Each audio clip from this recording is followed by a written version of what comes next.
नमस्कार प्रेक्षकांनो, मालिकेच्या आजच्या भागामध्ये आपल्याला पाहायला मिळणार आहे की आता शत्रू जो आहे तो भयानक असा चिडलेला असतो आणि त्याची खूप चिडचिड होत असते, त्याला त्रास होत असतो.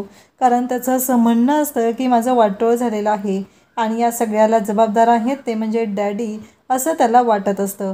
कारण आजपर्यंत शत्रूने फक्त आणि फक्त डॅडींचंच ऐकलेलं आहे. त्याने स्वतःच्या मनाचा जराही विचार केलेला नसतो, स्वतःच्या मनाचं जराही ऐकलेलं नसतं.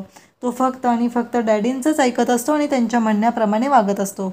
आता शत्रू दारू पिऊन फुल होऊन घरी आलेला असतो आणि घरी आल्यानंतर शत्रूचं जे वागणं असतं ते बिघडलेलं आहे हे डॅडींच्या लक्षात येतं.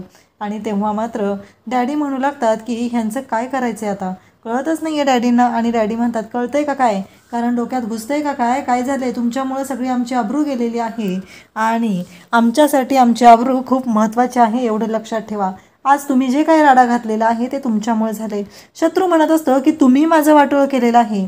आजपर्यंत प्रत्येक गोष्ट आम्ही तुम्हाला विचारून केलेली आहे डॅडी, आणि तुम्ही आम्हाला दोष देत आहात, असं म्हणत शत्रू भयानक चिडलेला असतो आणि तो डॅडींवरती आरोप करत असतो. डॅडींना म्हणत असतो की तुमच्यामुळे झालेलं आहे, तुम्ही जबाबदार आहात, तुम्ही केलं आमचं माकड, सगळ्या गावाच्या समोर अब्रू तुम्ही काय काढली आमची, असं तो म्हणत असतो. कारण तुम्ही आमच्या पाठीशी खंबीरपणे उभा राहिला नाही आणि ही तुमची नेहमीची सवय आहे. कारण जेव्हा तुम्हाला असं वाटतं की अंगलट येणार आहे तेव्हा समोरच्यावरती ढकलायचं आणि रिकामं व्हायचं, हे तुम्ही नेहमी करत असता, असं शत्रू म्हणत असतो. त्या क्षणी डॅडींनी शत्रूच्या खानदेशी कानाखाली वाजवलेली असते.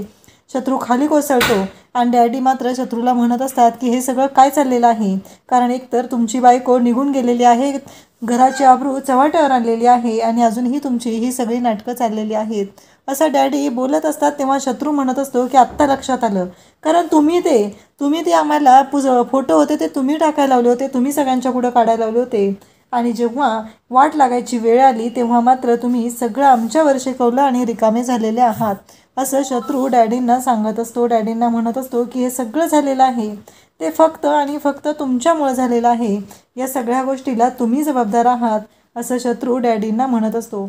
डॅडी मात्र शत्रूला म्हणत असतात की बस झालं चिरंजीव, आत्तापर्यंत खूप ऐकलेलं आहे. तेव्हा शत्रू मध्येच हसायला लागतो, डॅडींना कळायचं बंद होतं. डॅडी म्हणत असतात, काय वेड लागलं का काय तुम्हाला. तेव्हा शत्रू म्हणत असतो की नाही, आत्ता लक्षात आलेलं आहे, तुमचं माकड तर त्या 1.5 दमडीच्या दुकानदारानं केलेलं आहे आणि तुमची वाट लावलेली आहे. आता खरी मजा येणार आहे, तुमच्या तर 2-2 बायका घेऊन तो घरी गेलेला आहे, एवढं लक्षात ठेवा. म्हणजे हे सगळं काय झालेलं आहे ना, या सगळ्याला जबाबदार तुम्ही आहात. तेव्हा डॅडी पुन्हा शत्रूला म्हणत असतात, शत्रू म्हणत असतो, तुम्ही एकच कानाखाली दिली, अहो बंदूकानं बंदूक आणि गोळी घाला, मला तर वाटलं होतं की तुम्ही गोळी घालणार असाल आणि तसंच करणार आहात तुम्ही. तेव्हा डॅडी म्हणत असतात की एक गोष्ट लक्षात ठेवायची आहे.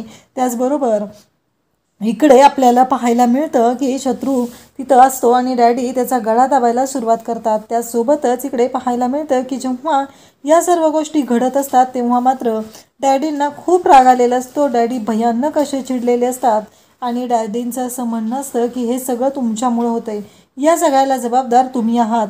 तेव्हा शत्रूला डॅडींनी सांगितलेलं असतं की उद्याच्या उद्या जायचं आहे आणि तुमच्या बायकोला म्हणजे तेजूला घेऊन तुम्ही यायचं आहे. जर तुम्ही तेजूला आणलं नाही तर. तेव्हा शत्रू म्हणत असतो की नाही आणणार मी. तेव्हा डॅडी म्हणत असतात की एक गोष्ट लक्षात ठेवायची आहे, जर तुम्ही जाऊन तेजूला घेऊन आला नाहीत तर एक गोष्ट लक्षात ठेवा, आणि ती म्हणजे उद्या तुमची गाढवावरून धिंड काढणार आहे गावभर, आणि लयच तेवढ्यानं जरी आमची अब्रू नाही राहिली तर आम्ही तुम्हाला गावचा वळू म्हणून सोडून देईल. हे सगळं डॅडी बोलत असतात. आता मात्र शत्रूच्या शिट्ट्या वाजलेल्या असतात आणि त्यानंतर इकडे पाहायला मिळतं ते म्हणजे आता सूर्याच्या दुकानात काजू पुड्या दोघं असतात आणि नरवतजी तिथं आलेली असते. नरवतजी म्हणत असते, माझा वासाचा साबण द्या. पुड्या मोबाईलवर गेम खेळत असतात तर काजू हा काजू खात बसलेला असतो. तेव्हा काजू पुड्याला म्हणतो तू उठ, पुड्या काजूला म्हणतो तू उठ. दोघंही उठायला तयार नसतात आणि त्याच वेळी इकडे पाहायला मिळतं की आता ते दोघंही उठत नाहीत. तेव्हा म्हातारी मात्र ओरडायला सुरुवात करते, तिच्या ज्या म्हणी आहेत अगदी गोड शब्दातल्या त्या झाडायला सुरुवात करते. तेव्हा मात्र काजू पुड्या म्हणतात की चले उठ, म्हातारीनं कानातलं रक्त काढायच्या आधी उठलं पाहिजे. आणि मग कुठला साबण द्यायचा असं काजू विचारतो. तेव्हा पुड्या म्हणतो दे कुठला बी, कुठं दिसतंय म्हातारीला, असं म्हटल्याबरोबर आता कोणताही साबण काढून दिला जातो. आणि त्याचबरोबर इकडे आपल्याला पाहायला मिळतं की म्हातारी मात्र ओरडायला सुरुवात करते, कारण जो साबण दिलेला असतो तो तिचा नेहमीचा वासाचा साबण नसतो. तेव्हा काजू म्हणतो की हे कसं कळलं. तेव्हा मात्र काजूला ती सांगत असते की तू 3 दिवस झालं तीच कापडं घातलेली आहे, तुझ्या कापडांचा सुद्धा वास येतोय, मला सगळं वासावरनं कळत असतं. तेवढ्यात सूर्यादादा तिथे येतो आणि सांगतो की गावात शेजारच्या गावात एक गोपाळ टेलर आलेला आहे. तेव्हा मात्र आजी पुन्हा शिव्या द्यायला सुरुवात करते आणि नरवाजी म्हणत असते की हे सगळं जे काय घडलेलं आहे ना, हे सगळं तो माणूस काय चांगला नाही आहे आणि मला सगळं दिसत असतं आणि हे सगळं ती सांगत असते. तेव्हा ती दुकानातला साबणही घेत नाही आणि रागानेच तिथून निघून जाते. इकडे आपल्याला पाहायला मिळतं की आता राजूला लेटर आलेलं असतं आणि राजूचं सिलेक्शन झालेलं असतं आणि त्यासोबतच राजू जी आहे ती आता तिचं ट्रेनिंगसाठी निवड झालेली असते. सगळे घरातले खुश झालेले असतात आणि तेव्हा मात्र इकडे पाहायला मिळतं की जेव्हा या सर्व गोष्टी घडत असतात तेव्हा सूर्यादादा तिथे येतो. इकडे सूर्यादादा मात्र आता घरी आलेला असतो आणि सूर्यादादाला कळत नसतं की नक्की काय निर्णय घ्यायचा आहे, कारण राजूचं सिलेक्शन झालेलं असतं आणि राजूने त्या ट्रेनिंगसाठी जावं असं घरातल्या सगळ्यांची इच्छा असते. त्यासोबतच इकडे पाहायला मिळतं की जेव्हा या सर्व गोष्टी घडत असतात तेव्हा सूर्या मात्र म्हणत असतो की माझी काहीच हरकत नाही आहे, कारण राजूच्या राहण्याची सोय पुण्याला चांगल्या ठिकाणी केलेली आहे. तुळजा सांगत असते की हे सगळं जे काय आहे ते अगदी व्यवस्थित होणार आहे आणि राजूला तू थांबवू नकोस, कारण तिने जाणं तेवढंच गरजेचं आहे असं तुळजाचं म्हणणं असतं, कारण राजू ही मोठी उद्योजिका झाली पाहिजे असं सगळ्यांना वाटत असतं. मग सूर्यादादाने फायनली आता राजूला जाण्यासाठी परवानगी दिलेली असते. मग दुसऱ्या दिवशी राजू तयार होते, सगळे डॉक्युमेंट सगळं साहित्य घेतलेलं असतं आणि राजू निघत असते. तेव्हा शालनत्या मालनत्या दोघीही तिथं समोर असतात. त्या दोघीही तिची काळजी घेतात आणि तिला सांगतात की सुखरूप जा, या गावात सगळीकडे आता तुझं नाव झालं पाहिजे, या आजूबाजूच्या गावात पण तुझ्या नावाचं सगळीकडे गाजावाजा झाला पाहिजे, कारण काहीही झालं तरीही तू ही किती हुशार आहे आणि तू काहीही करू शकते हे मात्र सगळ्यांना कळलं पाहिजे. हे सगळं बोलणं चाललेलं असतं. त्याचबरोबर सगळेजण घरातले खुश झालेले असतात आणि राजू आता जायला निघालेली असते.